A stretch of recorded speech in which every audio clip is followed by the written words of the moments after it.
ఎందుకు చెప్తా ఉన్నంటే ఒకప్పుడు 1990లో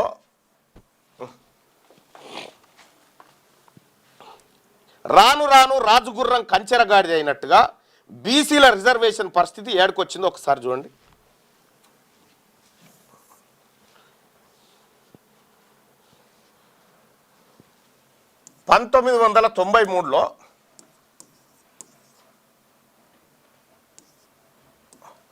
1993లో బీసీల రిజర్వేషన్ బీసీలకు 34% రిజర్వేషన్ ఉండే 34% రిజర్వేషన్ ఉండే. ఆ తర్వాత 2000 సంవత్సరానికి వచ్చే నాటికి బీసీల రిజర్వేషన్ 34 ఉంది ఉమ్మడి ఆంధ్రప్రదేశ్లో. 2014 నాటికి బీసీల రిజర్వేషన్ 34 ఉంది 34 ఉంది. ఇక తెలంగాణ రాష్ట్రం ఏర్పడితే మన నీళ్లు మనకు, మన నిధులు మనకు, మన నియామకాలు మనకని కొట్లాడినాం కదా.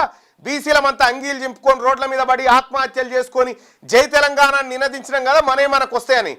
ఈడబ్ల్యూఎస్ పేరు మీద ఉద్యోగాలు అప్పర్ కాస్ట్ వాళ్ళు ఎత్తుకొని పోయారు, రెడ్లు వెలమలు ఎత్తుకొని పోయారు. ఓకే, అవి అటుపైన నిధులు వచ్చేసి లక్షల కోట్ల రూపాయలు కేసీఆర్ ఫ్యామిలీ దోపిడీ చేసింది. ఇప్పుడు రేవంత్ రెడ్డి కుటుంబం దోపిడీ చేస్తూ ఉంది. నిధులు ఇటుపైన. ఇక నియామకాలు ఈ 34 పోయి 43 అన్నా 42 అన్నా ఇస్తుంది అనుకున్నాం. కానీ కాకపోగా 2018కి వచ్చేసరికి 34 ఉన్నటువంటి రిజర్వేషన్ 23కు వచ్చింది. ఈ పుణ్యాత్ముడు కేసీఆర్ పట్టుకొచ్చిండు 23కు. ఆ తర్వాత 42% రిజర్వేషన్ ఇస్తామన్న కాంగ్రెస్ పార్టీ ఇప్పుడు 2025కు వచ్చేసరికి రిజర్వేషన్ ఎక్కడికొచ్చింది ఎరికైనా 22% వచ్చింది. 22% వచ్చింది. ఓతాను అది కూడా లేదు, జీరో. ఇప్పుడు దీనికి అవ్వలేడు అయ్యలేడు, ఈ బీసీలకు అడిగేటోడు లేడు.